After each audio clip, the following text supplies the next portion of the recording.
Welcome to Healing Through Christ After Divorce. I'm Danita. I'm so glad to have you here today. I am excited to talk about this topic because I've had a lot of experience with it. And I have learned some lessons, and I hope that what I share with you today will be of help. So the challenge today is when we leave a relationship or we try to leave a relationship, sometimes we obsess over that relationship and we have a hard time letting go emotionally and sometimes even physically because of the draw to that relationship. And even though we know that it's unhealthy, we know that it's not good for us, we still have a connection to that person, emotionally or physically. And it's really hard to let go. And unfortunately, what happens when we don't let go of relationships like that, we keep getting drawn into that relationship. And unhealthy relationships can take away our peace. It can take away our hope. And it can cause so much damage if we stay in relationships that are not right for us and that are unhealthy. So how do we move on? How do we regain our peace and our hope and actually experience the kind of relationship that we desire in our lives? So today we're going to talk about it. So what I'm going to share with you today is a 3-step process of what I have learned from my personal experience on how to stop obsessing and thinking about and going back to an unhealthy relationship and regaining your peace and hope. Step 1 is to gain knowledge and face the truth. Okay? This is a vital step because if you don't face the truth, if you don't gain knowledge as to what's healthy and what's not healthy, you'll find yourself being drawn back into those relationships because a lot of unhealthy relationships can create a physical or emotional connection that can be hard to break. And sometimes the only way to break those connections is to know the truth and to recognize what's healthy and what's not. So I'm going to share with you information from Dr. John Van Epp from his book, How to Avoid Falling in Love with a Jerk. And I'm going to share with you some of the things that he taught in his book on how to recognize unhealthy patterns. The first one is breaking boundaries. This is so important to recognize that a healthy relationship will respect your boundaries out of love. But someone who is not healthy will try to break your boundaries, but yet they tell you that they respect your boundaries, but their actions show differently. Their actions show that they don't respect your boundaries, and they will keep pushing those boundaries until you give in. So there are 2 ways that he recognized or wants you to become aware of that some men break boundaries.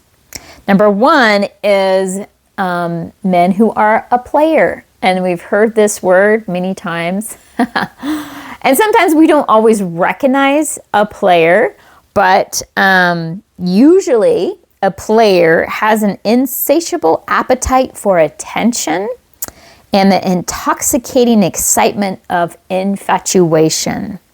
They often try to keep one relationship burning while they ignite another. And I have seen this many times where they say, oh, but they're my friend and they're a wonderful resource to me, and they justify an emotional relationship with the opposite sex because they can't let go of that relationship.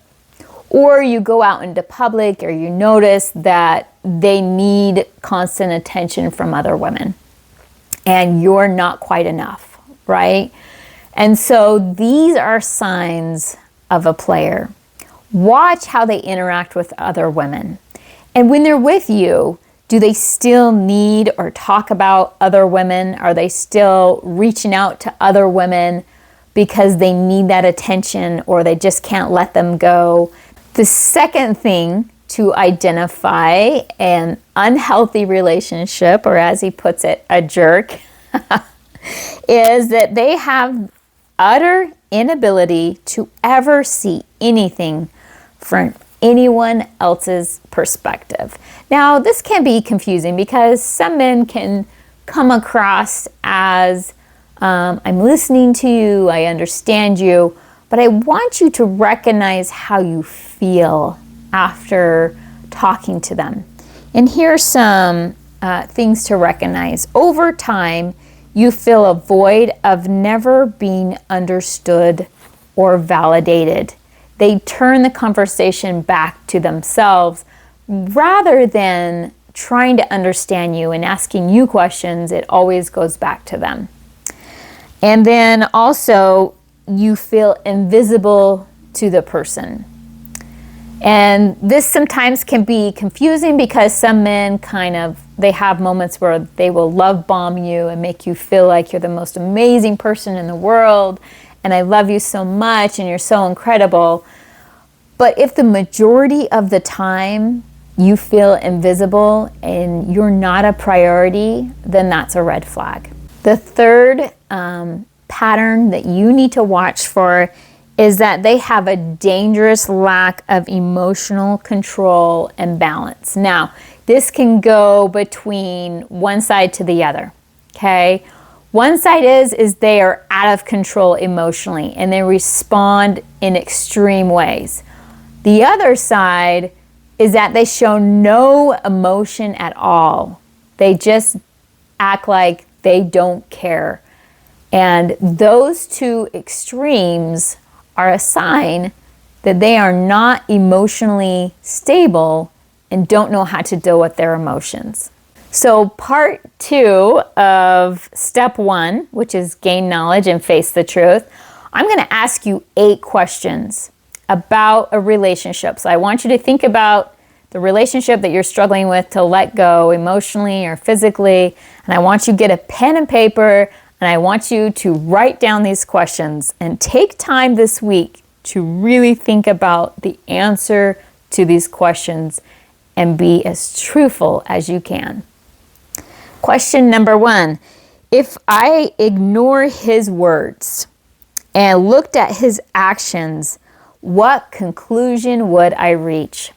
So a lot of unhealthy men will love bomb you and say all these wonderful things to you, but their actions do not match their words. And you need to take away what they say and focus on their actions. Do their actions make you feel loved or confused? And I want you to really think about that. Question number 2, what reasons did I decide to break it off? Now, my guess is that you've tried to break off this relationship multiple times, but you keep going back to it. So I want you to really think about why I broke it off, and I want you to write down those reasons so when you're tempted to go back, you can remind yourself why it was an unhealthy relationship and why you broke it off. Number 3, remember that you are not grieving him, but you are grieving, and I want you to write down what you're actually grieving. Are you actually grieving him, or are you grieving the loss of a relationship, or the loss of feeling attention, or the loss of those moments where they love bomb you and make you feel loved? What are you actually grieving? And I want you to write that down. Question number 4 is, how do you feel when you spend time with him? This is really important that after you spend time with this person, sit down and say, how do they make me feel? Do I feel loved? Do I feel happy? Do I feel respected? Do I feel good about myself? Do they make me want to be a better person? Or do they cause me to do things that I don't feel right about? And I want you to really think about that and ask yourself, how does this person impact me, and how do they make me feel when I spend time with them? The last two questions are really important because I really want you to think about this. What kind of a relationship do you want? Does this relationship move me closer to the kind of relationship I'm seeking, or farther away from it? And I want you to be truthful with yourself on this. What kind of relationship do you want? And is this the kind of relationship that you want in your life? Okay, we're moving on to step 2 here. So one of the things that I have found to be challenging about staying in a relationship that isn't healthy is that it can take away your peace. It can be confusing. You have emotional up and downs. But I think more importantly, I think it distracts us from what we really want in life. It prevents us from moving forward and actually experiencing a healthy relationship with somebody. So step 2 is to remove yourself from the relationship. And I know this can be really hard to do, and it can be heartbreaking in the beginning, but it is necessary for you to move forward and for you to actually experience a healthy relationship and in time restore your peace and your hope. So to do this, I have 3 things I need you to do. Number 1 is make a clear and final statement with this person. You don't need to explain why. You just simply say, I'm ending this relationship. Please don't contact me anymore. Or, we're not going to discuss this. I have no desire to discuss this. I don't want to have this conversation anymore. Please don't contact me anymore. I'm ending this. You don't need to accuse them of anything. That will just cause them to want to text back and keep the conversation going to convince you that you're wrong. Don't go for that. Don't try to explain. Don't try to excuse. Just say, I am done with this relationship. Please don't contact me anymore. The other thing you can expect is hovering. Even when you end the relationship, they're still going to, for a time, try to cross that boundary that you just set with them. I don't want any contact. They're going to see if they can break that boundary. They're going to see if they can pull you back in and keep you as a resource to them, as an emotional resource. Even if they're moving on with another relationship, they're going to try to drag you along because you're a resource for them. So what you need to do is expect this and respond with holding that boundary. Please don't contact me anymore. I have no desire to discuss this with you. I'm not going to go and do things with you anymore. You need to be firm on this boundary. And I know this is really hard. I've been there multiple times, but it is necessary for you to gain your peace back. The last one is probably going to be one of the hardest things, and I've had to do this before, so I know and understand how hard this can be, but it's probably one of the best decisions I've made in my life, and that is to move to no contact at all.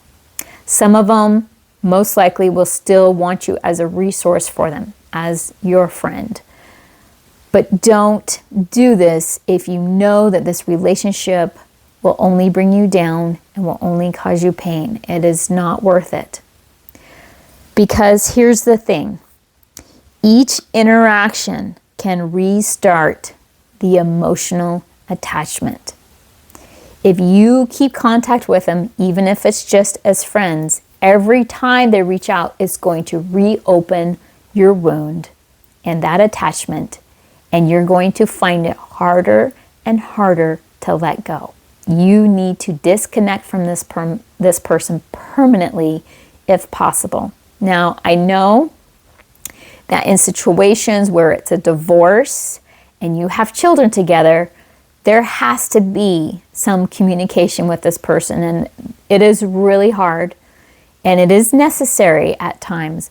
But if this is your situation, try to keep the communication as small and as short as possible.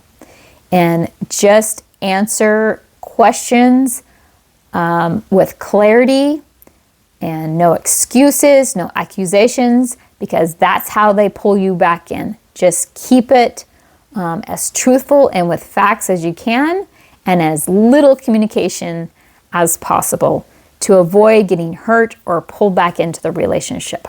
The third step in avoiding getting back into an unhealthy relationship is to create a loneliness plan, because the hardest part is not breaking off the relationship. It's dealing with the loneliness after you break off the relationship. Even if it was unhealthy, even if you know it wasn't right for you, the attention that you got from this person filled that need for connection. And when you lose that connection, it's going to hurt for a time. You're going to feel lonely. But temporary loneliness is usually far less painful than staying in an unhealthy relationship. And I know this to be true. So let's create a loneliness plan together. Number 1, create an alternative list. What will you do when you start to feel lonely? You need to have something to do when you start to feel that pain. Make a list of people you can call or text that would be helpful for you to reach out to them rather than reaching out to this person. Have hobbies or habits that you can work on, whether it's artistic or exercise, something that you enjoy doing that you can do when you start to feel that loneliness. Create a plan. Listen to a song that inspires you or makes you feel better. Just make a plan and have these other options when you start to feel lonely. Number 2 is to create a reality list. I want you to go back to those 8 questions. I want you to go back to remembering why you broke it off with them, remembering the red flags. Create that list so that when you are tempted to reach back out to them because you feel lonely, I want you to read that list again and remind yourself why you are ending this relationship to help you to not be tempted to go back to that relationship. Number 3 is to release responsibility of their feelings, because a lot of unhealthy people will use guilt to keep you into the relationship. You're hurting me. You're breaking my heart. This is a very common statement, and they try to pull you back in out of guilt because you're hurting them. No, you are not responsible for their feelings. That is only on them. So let that go. The last one is to lean into what you desire most. Remember what you want and trust in the fact that you can and will be blessed with a healthy relationship if that is what you seek. Seek after that healthy relationship. Don't get distracted or involved in relationships that are unhealthy for you. So I want you to take that list where you wrote down what you really want in a relationship and keep that close to you. And in those moments that you struggle with loneliness, I want you to look at these things. Remember your alternative list. Focus on actually doing something else. Keep your reality list. Remember why you broke it off with them and what the red flags were. Release responsibility for feeling that you're responsible for their feelings. And lastly, lean into and trust in healthy relationships and what you desire the most.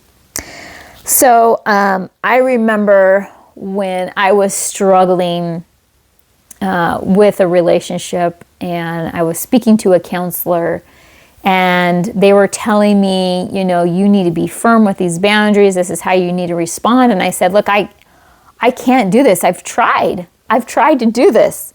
I'm too weak. I can't seem to be able to do what you're asking me to do.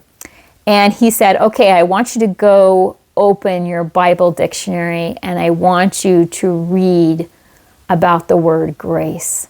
And I'll never forget when I read this. It says, grace is to receive strength and assistance to do good works that they otherwise would not be able to maintain if left to their own means. The beautiful thing is that we don't have to do this alone.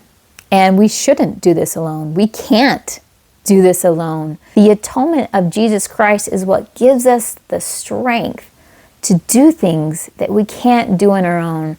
So one of the most important things I can tell you to do, and I've done this in my life, is to get on your knees and pray for help, to be able to break out of an unhealthy relationship, to be able to stop obsessing over this relationship, and most importantly, to find and experience a beautiful, healthy relationship.